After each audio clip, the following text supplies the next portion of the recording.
1 second. So y'all know we start on time, and today is gonna be a little different. Dr. Edwards is not here today with us, but he asked us to come and talk to you guys about leadership from a student's perspective, because the last few weeks we've had great leaders come in and great speakers, but we wanted somebody to come in that is close in age to you all and who is still a student. So we picked 4 people, and including me. We will just briefly talk about what leadership means to us and just our background and our school and what we do, and that's it. Today's gonna be super simple, but I do want you guys to listen and still take notes, because I don't know if y'all gonna have that essay, but just in case, I'm warning y'all. But okay, so I'm going to start. Leadership to me, though, is really not being afraid of failure and helping the ones that come up after you. Because if it wasn't for like these individuals here, Dr. Edwards and everything, I would not have gotten this far. I'm a 3rd year clinical psychology graduate student, and I'm going through it bad. But I mean, it comes with a lifestyle. But you gotta make sure that you're not scared to fail. I remember my first semester in grad school, Dr. Edwards gave us a 30-page paper off Jump Street. Like, that's how it was. So I know, right? Like, he's that crazy, but he's cool people. Like, he's really good. He's really got a good heart. Ours was 35. Okay. But I mean, it's not. I'm not gonna say like you always gonna have your support system, so you're supposed to be somebody's support as well. Like, you're always giving what you like. Always give back to others what you get for yourself as well. That's a big thing that I feel like is a pivotal and essential part of just learning and succeeding in school. When I was an undergrad, I came from Florida, so I'm from Jacksonville, Florida. So like when I came here, I didn't know nobody. Like, I didn't know anybody, and so having that guidance, my parents didn't go to college or nothing, so I've never had that guidance. So one of my things that I feel like was very essential to me when coming to school in North Carolina was to ensure that those that I can't help out here doing all kinds of twitching. Anyway, my name is Amber. I'm in the master's clinical psychology course right now. I did undergrad here. I've been sitting in these seats actually. So I've been here, done that. Mine was more in the history course that I was in here. So I'm gonna reiterate that reaching out for help. Y'all, I've seen things, I've heard things, we've had people, that are not used to being away from home, not used to being away from their friends, not used to being away from their everyday life. And then bad things happen when they come here. They either give up, say they're gonna go back to the street. I've heard that, and I've been like begging them don't, because that's what you do. You have each other. I've seen people take their life, so reach out. If you don't wanna reach out to, the person sitting next to you because that's embarrassing or whatever, however you feel, there is counseling services. There is whatever, there's your professors. And I mean, honestly, the professors are a lot more cool than what you think, because I've always been told, don't go to your professor, don't ask them for nothing, because they're not gonna give you nothing. And so I've learned that, that's one of the big things I've learned through here, because when I started, there was like, they kept saying, come to my office hours, come to my office hours. I'm not the one, because I don't wanna be that worrisome person and stuff. So I didn't go to those office hours, and actually will kick you in the butt. So if they say come to office hours, you better hit those office hours, that's all I'm gonna say.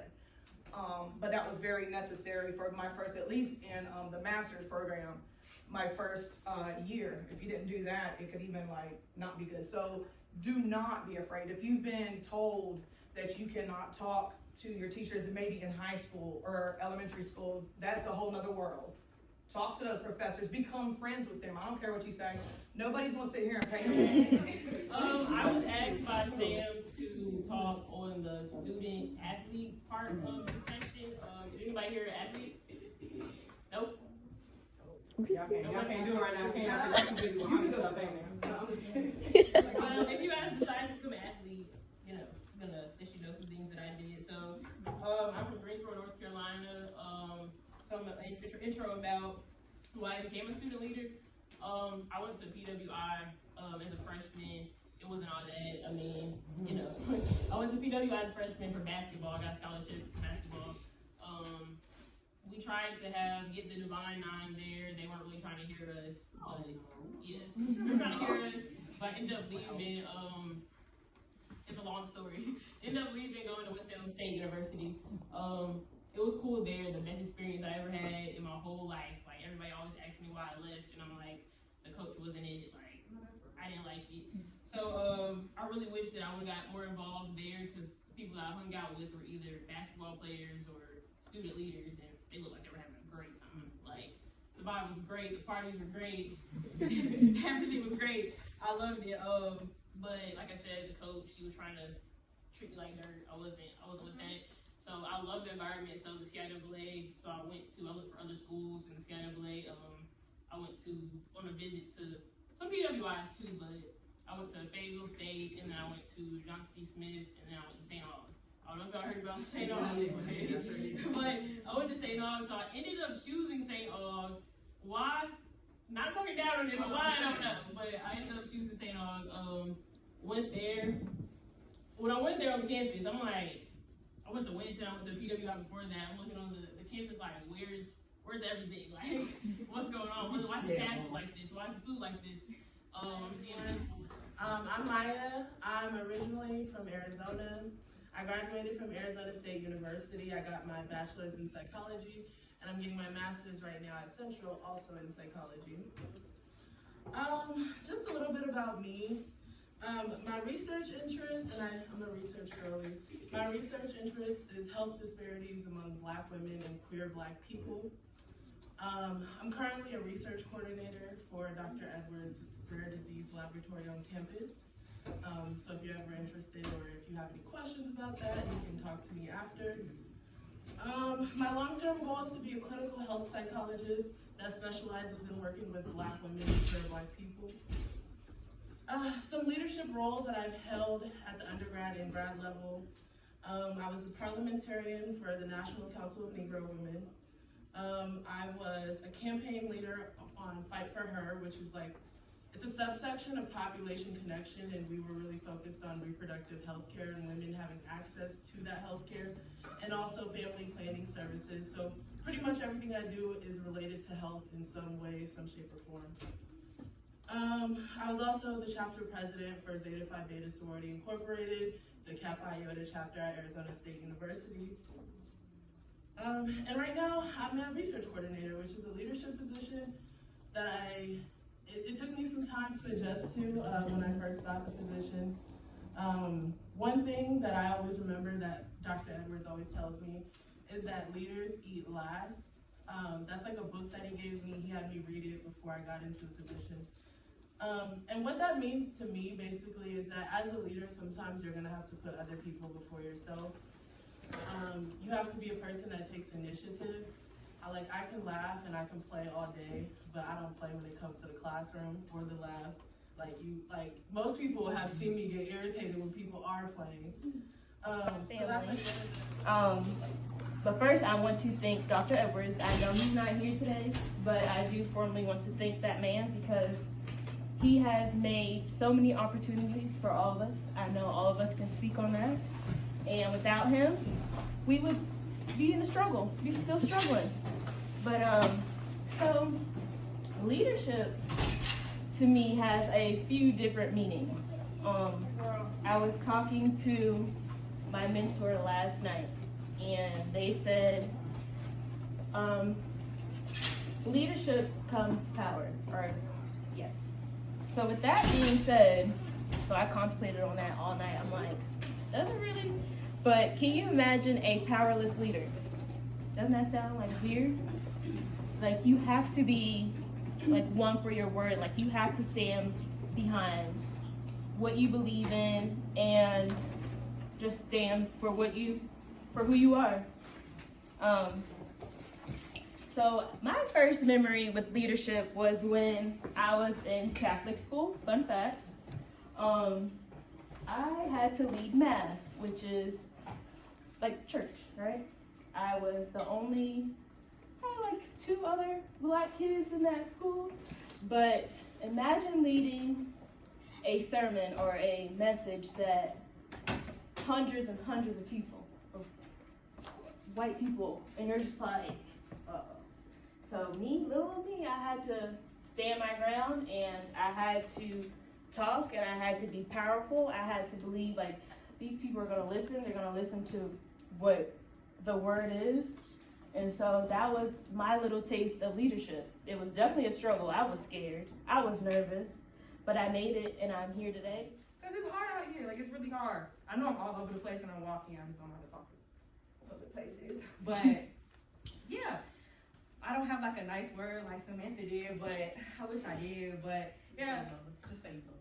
Oh, I love y'all. Y'all cool. Like, they're really cool people. Like, and y'all, I know y'all are cool too. Don't get me wrong. But like, it's a struggle when you out there. You don't know what's next. You don't know what's coming up. You don't have any guidance. It's really difficult. So always make sure that you reach out for support. And when the time comes for y'all to be the support, y'all are doing the same exact thing. And don't be afraid of failure neither. Like, I've failed plenty of times. Transparent rules. And hey, can you help me with this? And if that person's whack, go to the next one. Cause somebody's got you, because they actually do care for you. So that's like a major thing I'm gonna say. Don't be sitting there looking cute for somebody beside you that's not gonna pay for your bills, that's not gonna pay for your education. Go and get some help. Go and talk to people. Hey, I need help with this assignment. I have no idea what's going on. Talk to your friends if you do feel comfortable, because I'm gonna tell you, networking is it. You know, get your clique. Even if your clique is one person, get your clique. Networking is huge from now on in your life. I'm 43. So I'm gonna tell you, I've been in law enforcement. I've been in school. I've been all over the place. And networking is your life from here on out. You may be reaching out to somebody in... Stopped playing in 2020 because I just realized it wasn't for me. It's important for you to have a plan, like have multiple plans, A, B, and C. Because in my life, like when I was a freshman, coming from high school, all my life since the age of 7, like all I did was play basketball. Like I just thought I was going to the league. Like y'all was gonna see me on TV, and when I realized, I'm like, maybe I'm just not that good. Like maybe I'm not as better than what I was. And then when all that happened, I was like, I want to be a student leader. Like I'm looking at everybody on campus, knowing the things that I've seen, and knowing like there's better in life, and no one saw the things that I've saw. Like I developed relationships with the people in financial aid and administration and stuff like that. We had people come into the school that I didn't realize this, but people just drop their kids off and it's like, they don't say anything, they don't see them no more, they just drop them off. And I'm like, I didn't come from a family like that, so there was people who had to put together care packages, like with deodorant and soaps and different stuff in your perfume, because kids actually didn't have stuff. Like, we had to do that, and I'm like, that's why I want to be a student leader. I want to change what it looks like at St. Aug. So we did get to do some things, like, even though I wouldn't say that I love being at St. Aug, I did do some things that I've never done before, like being in a parade, like being on TV, being to talk to people that locally that I didn't even know existed. So that's why I was the director of late night events for the campus activities board. So I dealt with like concerts for homecoming, like anything late night parties, anything like that. So I just wanted to see everybody have fun. Like I said, coming from Winston, I guess everybody says college is a party school, but I feel like every college is kind of a party school, and we always had fun. So, but I would say like people, that doesn't mean that you have to like find your best friends here, like I did at Arizona State University, but you should have a positive rapport built with the people that you're working with. Sorry, my phone blinked. Some takeaways or some things that I want to give you guys as you transition. Get the most out of what you pay for. I think that that's something that a lot of people don't consider, is that when your tuition, it also goes towards the people you work with, right? So like your professor's time is literally something that you're paying for. And so when people don't ask questions or don't stay after class or are scared to talk to their professors or scared to approach their professors, I don't really understand that, because you're paying for their time, you're paying for them to guide you, you're paying for their moral support, their support with your education, you're paying for also career guidance. Like when I first got into the grad program, I knew I wanted to be a psychologist, but I really didn't know like what I wanted to do. I had a lot of advocacy work background and like health disparities, but I really didn't know what I wanted to do. I had no idea. I wasn't really a fan of research at first, but Dr. Edwards made it enjoyable for me.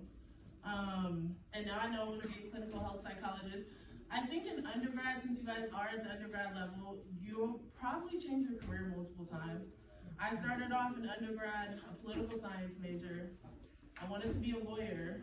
I wanted to be like a divorce attorney or something like of that sort, I don't know. But then as time went on and I got more experience in like school organizations and experience in research, I kind of shifted more towards the psychology side. And so by like my second or third year, I switched to being a psychology major. And even once I got into psychology, I still didn't know what I wanted to do.